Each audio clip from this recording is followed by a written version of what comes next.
From CBS 47 and Fox 30, it's time for This Week in the 904. Welcome to This Week in the 904. I'm your host, Emily Turner. This is a community affairs show, and it focuses on politics, public policy, and all the issues that affect our local communities. And joining us today is the president of the Jacksonville Jaguars, Mark Lamping. Thank you for your time. I'm privileged to be here. Thank you. You've been a busy man of late. You guys have had a lot going on. Well, a lot of changes on the football side of the Jaguars. Tony Baselli has joined us on a full-time basis, and a new head coach and a new general manager, so an entirely new leadership team, and hopefully that will lead to better results. When it comes to the shakeup, obviously a losing season is part of it, but why now? Why this season is when you guys chose to make these changes? Well, that's probably a better question proposed to Shad. These folks report up through Shad. They don't report to me, but it was obvious that the team has taken a step back over the course of the past season and a half, and I think there was an opportunity to reorganize in a way that perhaps puts the team in a position to be able to react a little quicker to what's a very changing National Football League, and hopefully we'll have those types of results. And with new blood, young blood in the office, how does that shake things up and change things there? I guess people are having their IDs checked much more frequently, so I don't know. I kidded the other day. I guess I'm sticking around to bring up the average age of the management team, but no, I think it's what I said a moment ago. There's one thing that's certain about the National Football League. It's going to continue to evolve, and those organizations that will do well are going to be those organizations that aren't afraid to change, that are willing to adapt, that are willing to set aside old ways of doing things, to adapt new ways of approaching problems. And I think that the group that Shad has assembled is going to be uniquely qualified to do that. So when it comes to whatever happens on the football side, how or does it affect what you do on the business side of things? Well, our fans are a lot happier when the team's winning, so it's like in most businesses, sales cure all ails, and in the sports business, if you're winning, your fans are excited, and that translates to generally stronger performance on the business side. But having said that, we try to focus on those things we control. We don't control wins and losses, and we've got an extraordinary team of employees at the Jaguars, and we certainly want our fans to experience a winning football team on a more consistent basis. I've said many times in the past is that our fans have certainly outperformed the team, and it's time for a little bit of a payback to our fans. There's no fan base that deserves a winning team more than Jaguar fans. You talk about the fan experience, and one of the things that's set to change significantly in the next few years for the fan experience is the stadium. So where does that stand, and what can folks expect? Well, we're under construction. Construction actually began in February. Most of the work that is being done outside the stadium. So when our fans attend games this year, they won't see a lot of changes inside the stadium. They will see some construction going on outside. When we get into the 2026 season, they'll begin to see changes. For the 2026 season, we'll still be playing here in Jacksonville, but the upper deck will be closed. So we'll have capacity in the mid 40s versus the mid 60s where we have it right now. And then the big change will be 2027 when we'll be playing someplace other than Jacksonville for that and there's one still season. Nothing decided on that one? No, we're winding down the process. We can't unilaterally decide where we're going to play. What we can do is do the evaluation, which we've been doing, and make a recommendation to the league. The league will take a look at that, and then ultimately it's going to be up to the other NFL owners, very similar to the process we went through on the new stadium project. Ultimately we're going to have to get 75% of the NFL owners to agree on where the Jaguars will be playing in the 2027 season. What are the factors that are involved in making that decision? Well, we want to make sure that we have an NFL quality experience, that the logistics of getting to the games, whether it's for the fans or for the Jaguars or for the visiting team, that it's an easy thing to do. We want the experience inside the stadium to be NFL caliber. Obviously, the financial aspect of it is is important, and scheduling flexibility. Most stadiums have other tenants that are there. We're focusing on two primary alternatives. One is Florida Field in Gainesville. Obviously, the Gators play in the fall, so if the Jaguars were going to be there, obviously would need to be scheduled around University of Florida. And then in Orlando at Camping World Stadium, they have a series of events as well. So the ability to schedule the games is also really important. And so back to the stadium. So Jags will be at reduced capacity 2026. Mm-hmm. They'll be out somewhere 2027. And in that time, I mean, there's a lot of work to get done. Well, that's a really key part of the process. The reason that we just can't continue to be working or playing in the stadium is it takes about 10 and a half to 11 months to lift the roof into place. That's the biggest single component of the construction, is getting the roof in place. So we simply can't be playing during that time period. But we're fortunate, thanks to some really good engineering and some great planning, that we only have to really disrupt that one season. So we'll be playing in Jacksonville every season other than 2027, and then come back at the beginning of the 2028 season into a stadium that I think the community and our fans will be very proud of. All right, perfect. Well, there's more to the stadium. There's more also to talk about when it comes to the community benefits agreement, as well as the other work that the Jags are doing outside of the stadium. We'll have that in just a moment. 47 and Fox 30. You're watching This Week in the 904. Welcome back to This Week in the 904. Joining me today is President of the Jacksonville Jaguars, Mark Lamping. We were just talking about the stadium deal and the stadium renovation, but there was a big part of that deal, the community benefits agreement, that was also a pretty hot topic politically. Mm-hmm. Tell folks about that who may not know what that is. Well, as we got into the stadium process, we knew that if the end result was just a shiny new stadium that solved the needs of the football team, that we would have missed a huge opportunity. The project itself, for it to be as successful as we all want it to be, it needs to benefit the entire community, and those benefits need to be felt, throughout the year. So, from the very beginning, we felt that there should be a formal program that allocates dollars from the Jaguars and ultimately from the city as well to benefit the entire community. So it was an unprecedented community benefits agreement. It's a total of $300 million, $150 million from the city of Jacksonville, $150 million from the Jaguars, and that investment will be felt throughout all of Duval County. We're particularly encouraged by the amount of money that's going to go into the historic Out East neighborhood, just north of the stadium. There will be an investment in terms of making sure that not only are the downtown parks along the north bank of the St. Johns River, that those parks are completed, but there will be funds set aside to make sure that those parks stay well maintained. There's dollars focused on workforce development, and there's dollars focused on helping address the homeless issue here in Jacksonville. So very excited. It's the largest program of its kind in the National Football League, and we think it was one of the best outcomes of our entire negotiation with the city. When it comes to focusing on Out East, is that because that's the neighborhood closest to the stadium, or why in particular that part of town? Well, it's really two things. Obviously, it's the combination of the two. It's just north of the stadium, and that neighborhood has been underserved for generations. And if you look at all the measurables in terms of the vitality of the neighborhood, that neighborhood has struggled for investment for a long, long time. And there is an organization called Lift Jacks, which is in that community, working along with residents to meet the needs of the residents. And to have a stadium literally right next to, or to have a community right next to the stadium where that community is one of the most underserved, that juxtaposition just doesn't make sense to us or anyone else who was dealing with it. So, like I said, it's a historic neighborhood.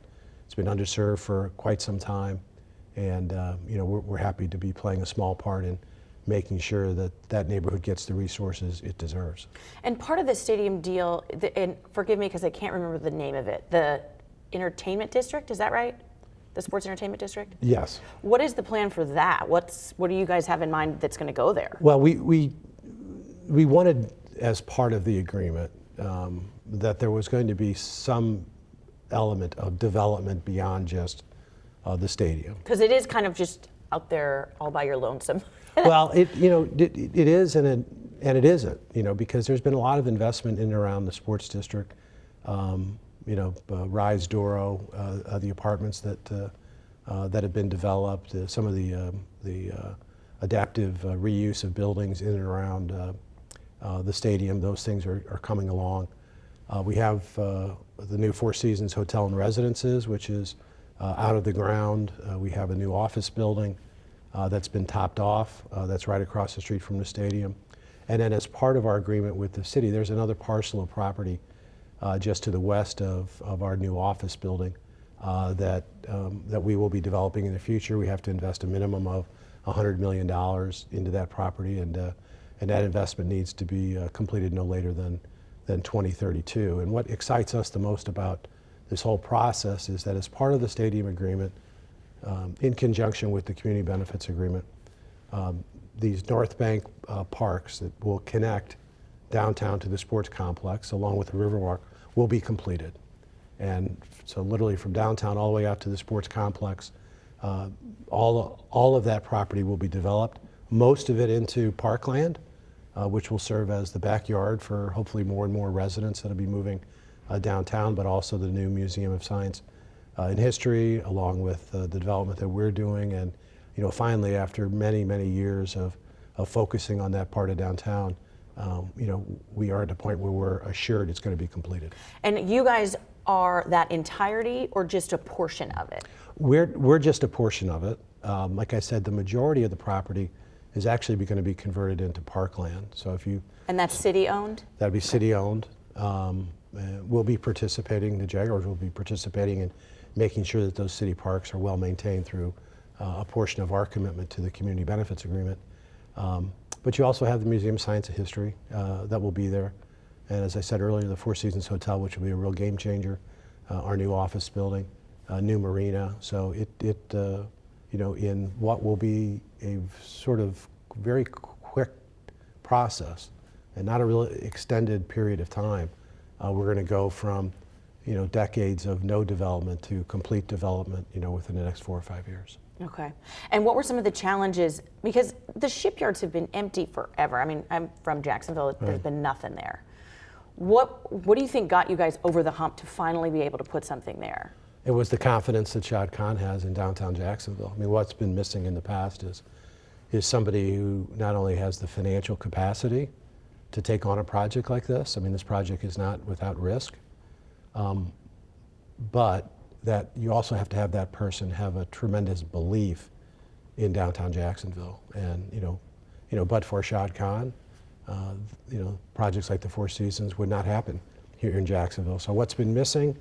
I think what's been missing is not just the financial capacity for somebody to take on these projects that's willing to take the risk of doing what is a little bit of considered urban pioneering, and to have that person be someone who believes fully in downtown Jacksonville and its potential. Yeah, and there's much more to talk about because we're going to get into the specifics of the projects along the shipyards and so much more.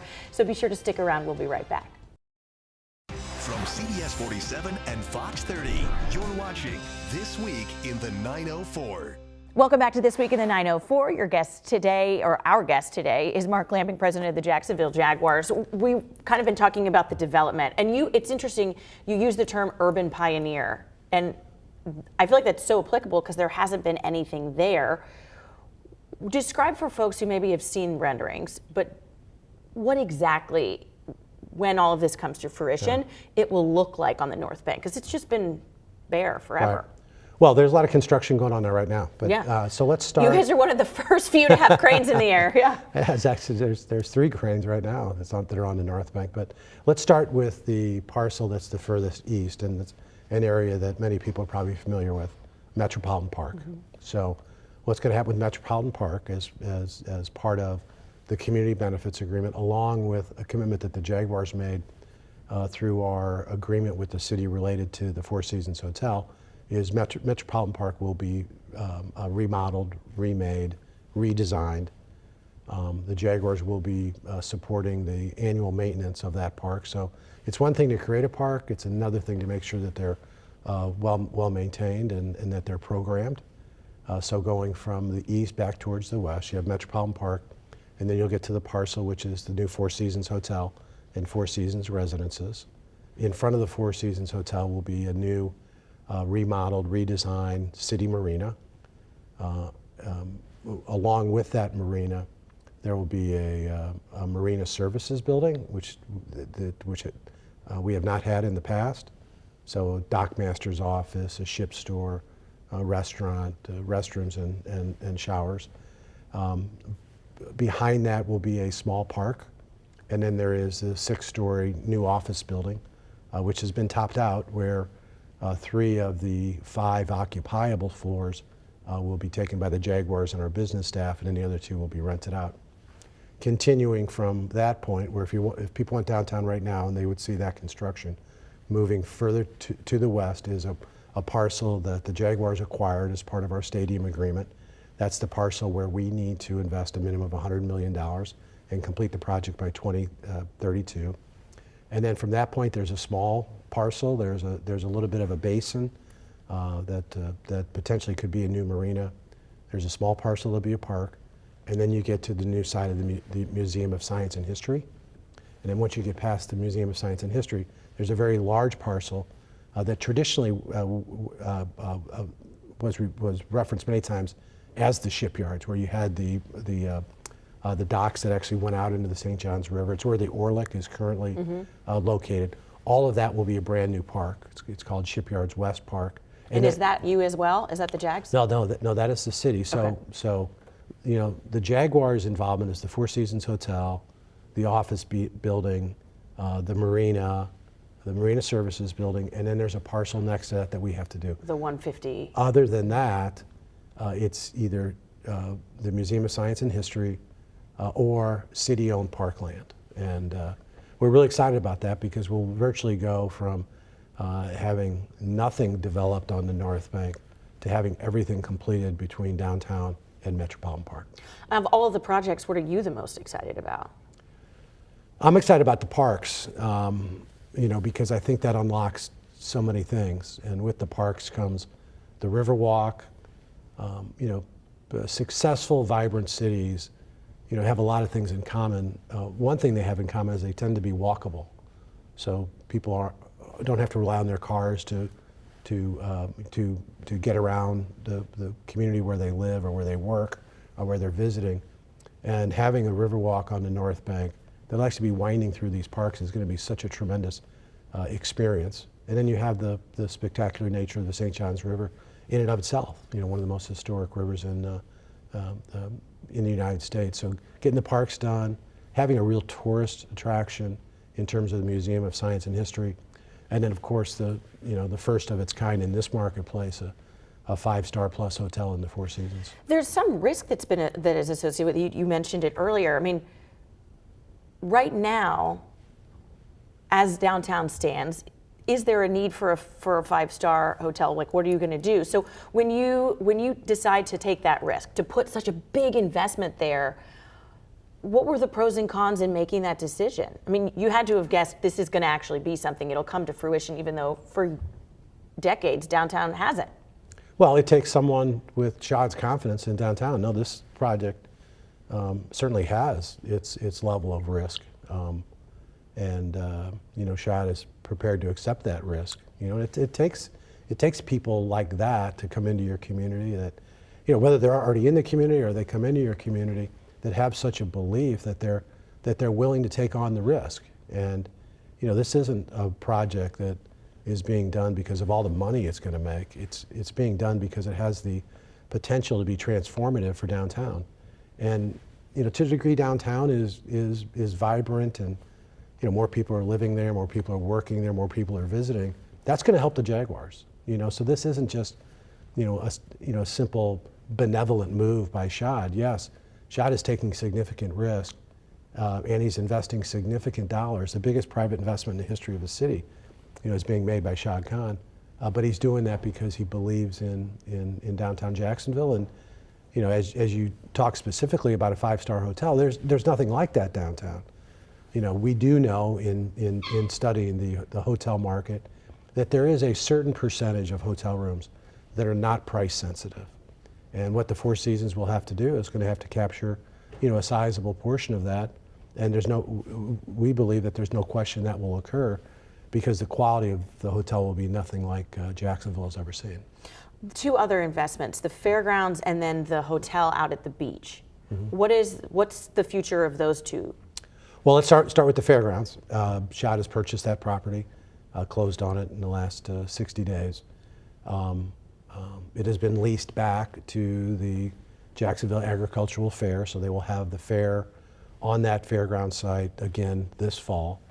And then following that, for the next few years while we're under construction at the stadium, it'll still be used for parking for Jaguar games and other sports complex events, but they'll also be used as a staging area and some storage during construction.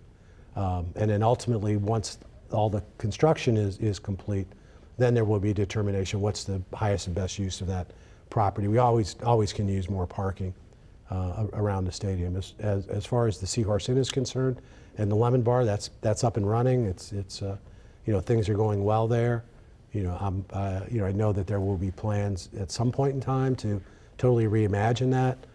But to be quite honest with you, we sort of have our hands full downtown right now, and I'm not sure that there's a lot of room on our plate right now to feel like we have to rush into something out there. Well, and if it ain't broke, don't fix it, kind of That's a thing, because I know people love it out there. Right. Well, thank you so much for your time. I appreciate it. I know everybody was glad to hear what everything is happening downtown, exciting stuff. And thank you for joining us on this Sunday morning for This Week in the 904. I hope you have a great rest of your day. Thanks for watching This Week in the 904.